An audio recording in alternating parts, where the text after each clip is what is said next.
Today I'm going to tell you a story so raw, it still tastes like dust set in the wide, unforgiving West, where storms roll in without warning and mercy is never guaranteed. It's a place where broken roads and broken people cross paths, where one wrong step can decide the rest of a life. And it all began with a single moment, a stagecoach wheel snapping apart small enough to seem meaningless, yet powerful enough to change two souls forever. Before we kick off this adventure, don't forget to hit like on the video and let us know in the comments where you're watching from. Have you ever watched a stagecoach wheel shear clean off, not a clean snap, more like a long crack that echoes the way a rifle report lingers in a canyon? Like a horse's leg giving out under weight it was never meant to carry. I was 23. Green as they come when I saw Ivy Rowland spill into the Wyoming dust. Her skirt kicked up just enough to tell me she wasn't some lace-thin girl shipped west from a parlor town. She was on her feet in a blink, brushing grit from her hands, chin lifted. When our eyes met, something settled hard in my gut. Right then, I knew she was running from trouble. And God help me, I already felt the pull to follow like a fool hound chasing a rabbit into tall grass. You ever meet someone and know right away they're going to upend your life? That was her. She didn't trust me. Can't say I blamed her. I was just another rider passing through at the exact moment her world came apart. I'd learn more soon enough. Breck Danner, the coach driver, was swearing loud enough to scare the birds. Inside the coach, the dust-bound riders huddled, tight eyes wide, waiting for someone else to fix their mess. And there she stood alone, steady, refusing to fold. When I offered her a ride into Red Bluff, she looked at me like I'd just set a rattler in her lap. I carry a knife, she said. Good, I told her. Means you've got sense. That earned half a smile. Only half. I'd spend a long while trying to earn the rest. The ride started quiet. She settled behind me on my old bay, careful not to touch more than she had to. The trail had other ideas, rutted mean, bucking us side to side. Before long, her legs pressed against mine. Her hands caught my waist when the horse stumbled. Heat rose off the animal sweat and dust mixing together until everything felt close and clinging. I felt her warmth through my shirt caught the smell of sage, and something softer lavender maybe. Refined for a woman out here. My jaw tightened. It had been a long time since a woman had been that near, without coin-changing hands. I wasn't proud of the memories that stirred.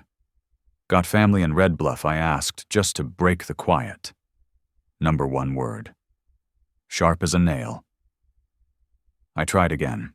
So what brings you this way? She stayed silent long enough I thought she might shut me out completely.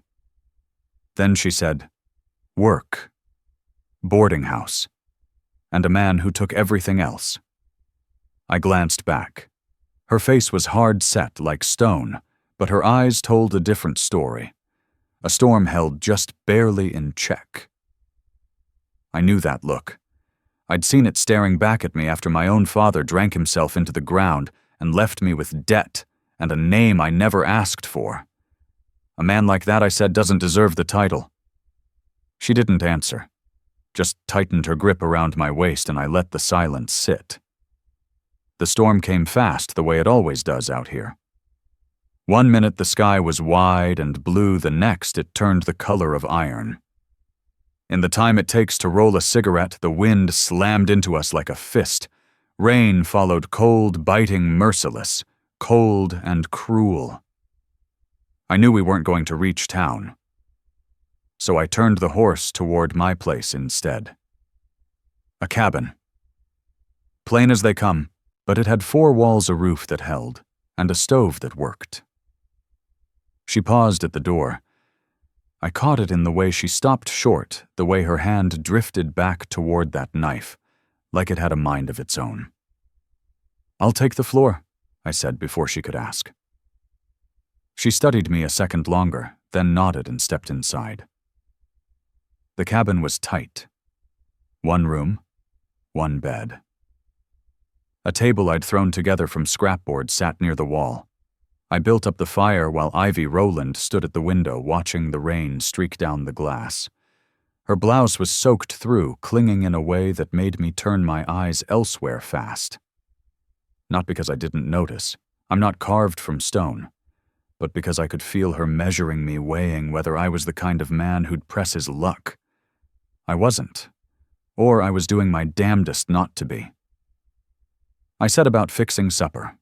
Beans, dried meat, coffee strong enough to peel paint. We ate without a word, the storm pounding the roof like it meant to tear it loose. I caught myself glancing her way when I thought she wasn't looking. Her jaw stayed tight as she chewed. Fingers gripped the tin cup like it might grow legs and bolt. Her eyes flicked away from mine every time they met. Scared of what me, or something far worse, that coffee was hot enough to burn clean through my tongue. I hissed once, then she spoke sudden as a match strike. You ever been married? No. She didn't let it drop. Why not? I shrugged. Never found the right time, or the right woman. Or maybe I'm just not built for it. She looked me over, then slow and careful, and I felt stripped bare under it. You seem like the type who'd do all right. What type is that? Steady? Quiet? The kind who doesn't need to prove anything? I let out a dry laugh. Ma'am, I've spent my whole life trying to prove something. I just haven't figured out what yet.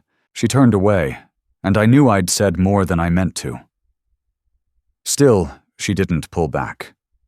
Didn't move for the door. When I reached for a blanket, my hand brushed the inside of my coat pocket. I pulled out a wildflower, something I'd plucked along the trail without thinking. Here I said awkward, holding it out. It ain't much. Just a scraggly thing I picked up along the way.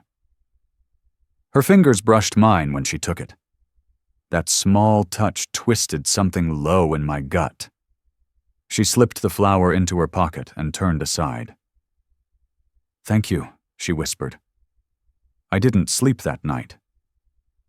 I lay on the hard floor, listening to her breathing from the bed, wondering what kind of trouble I'd just invited into my life. She landed a job at the boarding house soon after. Beatrice Lark, the owner, was a hard woman, fair but sharp as broken glass. She didn't tolerate foolishness. I watched as Ivy hauled water-scrubbed floors, changed linens. She never complained, never slowed. After a week, Beatrice Lark handed her a key to the pantry. Out here, that meant trust. That meant something. And I found myself coming into town more than I had any business to mending a fence near the Mercantile, lingering longer than needed looking for reasons I didn't bother naming. I started finding excuses to be in town, dropping cattle at the rail yard, buying supplies I had no real use for, all of it just to steal a glimpse of Ivy Rowland when I could. Pathetic, I know.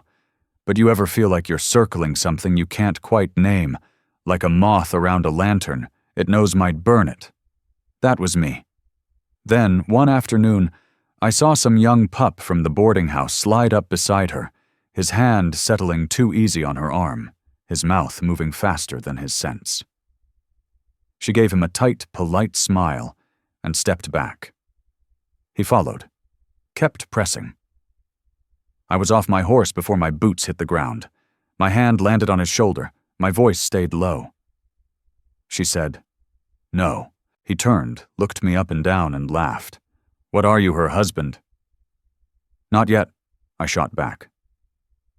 The words hung there, shocked the hell out of all three of us, him scowling, Ivy blinking me, wondering what fool thing I'd just let slip. He backed off. Smart kid. Later that day, she found me by the livery, arms crossed tight, eyes lit like fire. "I can handle myself," she said. "I know." Then why I asked. "Because I don't want you having to," I answered. She stared at me, and something shifted in her expression. Fear, maybe, or something softer, something that carried its own kind of danger. "You don't even know me," she said. "I know enough." She turned away, but I reached out and caught her wrist, gentle, not holding. Just enough to stop her. She looked down at my hand, then back up at me. I saw her swallow hard. "What do you want from me?" she whispered. "Nothing you're not willing to give." She pulled free. Slower this time, and as she walked off I saw her fingers slip into her pocket, touching that wildflower pressed flat inside. Trouble came the way it always does. Quiet at first, then all at once. One evening a man rode into Red Bluff, lean sharp as a blade with eyes that said he'd done things he'd never lose sleep over. I caught him watching Ivy from across the street. When she saw him, she froze. I knew then. He was the one, the man who'd taken everything. That night I found her outside the Mercantile, her face drained of color, her hands shaking. "He cornered me," she said. "He wants papers. One's tied to a mine my family lost. Says I owe him." "You don't owe him a damn thing," I said. "You don't understand. Then help me understand." She looked at me, and I saw the weight she'd been hauling alone, the shame, the fear, and something else buried beneath it. Something that looked a lot like hope. Fragile. Like it'd shatter if I breathed too hard. "I'm not who you think I am," she said. "I don't care who you were," I told her. "I care who you are." She shook her head. "You don't know what I've done. What I've a rifle crack the air." We both dropped. I saw him, then Garen Holt, mounted rifle raised, not aimed at us, at the sky. A warning. "Tomorrow," he shouted. "Bring the papers or I burn this town to the ground." He rode off, and I knew he meant every word. I walked Ivy Rowland back to the boarding house in silence, my hand hovering near the small of her back without touching. The night had turned cold, and I could feel it settling deep in my bones. I could feel the heat of her shame rolling off her like a fever. At her door she stopped short, wouldn't meet my eyes. "You should go," she said. "Forget you ever met me. Not a chance." She finally turned. Her eyes were wet, shining in the lamplight. "You don't understand what he is," she said. "What he'll do." "Then tell me." We went inside. Beatrice Lark had already turned in, and the boarding house sat quiet and dark, save for a single lamp burning low in the kitchen. Ivy Rowland poured us both coffee we never touched. Her hands shook as she wrapped them around the cup. "I was 17, she said at last. Her voice stayed low. She worried the rim of the cup until her nail chipped the enamel, then paused so long I thought she might clamp shut for good. "Pa died. Sudden," she went on. "Left us the mine sure, but nothing else. No money, no buffer." Her throat worked. "Mama was coughing up blood by then. And my brother Colum, he was just a boy. 10 years old. Afraid of his own shadow?"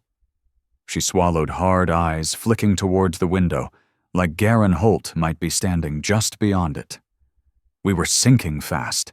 Then this man rode in. Looked like Salvation on horseback. Said he'd bankroll everything. Her mouth twisted. Equipment. Hired hands. Even doctors for Mama. "All for a partnership," she said, then let out a brittle laugh. "Partnership, my ass." The laugh cracked dry as parched earth. She wiped her mouth with the back of her hand and went on softer. "It wasn't a partnership. He wanted me. Said a woman alone couldn't run a mine anyway. Might as well make herself useful." Her voice dropped. "Or watch her family starve." She drew a breath that shuddered. "So I let him. Thought I was buying us time. Saving Mama. Keeping my brother fed." She shook her head. "God, I was stupid." Her words trailed off again.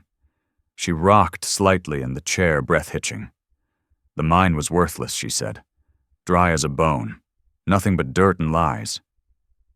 She looked at me. "He took the deed. Had papers saying I sold it fair. Signatures I never put down. Forged," I said. She nodded. "Probably." And who would have believed me anyway? A girl who'd already. She stopped jaw tight. Mama died that winter regardless. Colum left for California as soon as he could stand on his own. She stared at the table. I've been running ever since, trying to outrun the whispers, the smell of it all. Then she looked up. Her eyes were wet, but there was fire in them too, embers under ash. I keep telling myself maybe I'm worth no more than what he turned me into, she said. But I'll be damned if I let him drag me back. I reached across the table and covered her hand with mine. You are, I said. You just don't know it yet. Yes, I do. I squeezed her fingers. You want to know how she nodded. Because I was 17 once too, I said, and I did things I'm not proud of just to eat. Stole from a man who trusted me because my stomach was empty and my pride was emptier. I held her gaze. You think you're the only one carrying shame? We all got ghosts, Ivy. The question is whether we let them own us. She held my gaze, and I saw something change in her face. Not forgiveness, she wasn't there yet. But maybe hope. The fragile kind that breaks easy and still finds a way to grow back. He'll burn this town, she whispered. He means it. I know. I stood up, checked my Colt, felt the familiar weight of my rifle settle into me. That's why I'm going to find him first. You can't. Watch me. I found Garen Holt that same night camped just outside town. I took my rifle, my Colt, and a plan that wasn't much of one at all. He was sitting by his fire cleaning his gun when I stepped into the light. You're the one, he said without looking up. The cowboy playing hero? I'm not playing. He laughed. She'd tell you about us, about what she did. Don't care, I said. You should. He went on. She's a liar. A thief. Took her family's deed and sold it to me. Then tried to crawl out when the mine went dry. I didn't blink. She said you took everything. I paid for it, he said. Fair and square. Then why are you still chasing her? That got his attention. He finally looked up and the truth sat plain in his eyes. He didn't want the papers. He wanted her. Wanted to break her the way he'd tried before. You gonna shoot me, handsome? He sneered. Only if you give me a reason. We stood there, two fools with guns and pride, and I knew how fast it could all go bad. Then I heard her voice behind me. Stop. Ivy Rowland stepped into the firelight, her face set hard. Her hands were empty. She looked at him, then at me, then back at him. There are no papers, she said. I burned them. The mine's worthless, and you know it. You don't want the land, you want to own me. He rose slowly. I saw his hand twitch toward his gun. I was faster. My Colt came up steady, aimed before he could blink. Leave, I said, or I end this now. He looked at her, then at me. Whatever he saw there gave him pause. He spat into the dirt, swung into the saddle, and rode off into the dark. I didn't lower my gun until the sound of his horse was gone. On the ride back, my horse slipped onto loose shale. I went down hard. Nothing broke, but my shoulder took the blow. Blood soaked through my shirt where the rock tore skin. Ivy was off her horse before I could tell her I was fine. Her hands were on me, checking steady and sure. Let me see, she said. There was no arguing with her. We made it back to the cabin, and she sat me by the fire, the flames throwing light across her face as she went to work. She peeled my shirt back, her fingers steady as stone. She cleaned the wound with whiskey that burned like hellfire. I watched her face, focused, fierce, and wondered when I'd started memorizing the line of her jaw, the way her brow drew tight when she concentrated. You didn't have to go after him, Ivy Rowland said softly, as she pulled the bandage snug. Yeah, I said. I did. Why, her eyes locked onto mine, and there was something raw in them. You could have been killed, she said. Over papers that don't even exist. Over me. I caught her wrist, gentle, felt her pulse hammering under my thumb. You ever do something not because it's right, I said, but because you can't stomach the alternative? She didn't answer. Because losing it, I went on, losing them would hollow you out. Her breath caught. That's why I said. I wasn't fighting over papers, Ivy. I was fighting because the thought of him taking you back, hurting you again, I couldn't live with that. Her hand trembled in mine. I'm not worth... Don't. My voice came out rougher than I meant. Don't tell me what you're worth. I leaned closer, the fire crackling between us. I'm looking right at you. I know. Her hand pressed flat against my chest, feeling my heart thudding beneath her palm. I saw fear in her eyes. And something else. Want. Need. The same gnawing hunger I'd been choking down for weeks. I'm scared, she whispered. Of this. Of you. Of what it means if I let myself. I cupped her face, brushed my thumb along her cheekbone. I'm scared too. I've been scared since the day that stagecoach wheel broke, I said, and you looked at me like I might be different. Like I might matter. You do, she breathed. After that, there was no more talking. Back at my cabin, she stood by the firearms, wrapped tight around herself. I wanted to pull her close, but I didn't know if I had the right. You didn't have to do that, she said. Yeah, I answered, stepping nearer. I did. Why close enough now to see the tears she was holding back? Because you matter, I said. To me. She shook her head. You don't know me. Not really. I'm not innocent, she said. I've been with men. I've done things I'm not proud of. If you're looking for something pure, untouched, I'm not that. She stopped short, eyes wide. I never asked you to be anything but yourself, I said. I said it plain. Whatever you've done, whoever you were, none of it changed what I saw standing in front of me now. That's when she broke. Not with tears, not by falling apart, just opening up. She kissed me first. Fierce, desperate, and I kissed her back. My hands found her waist, pulled her in close.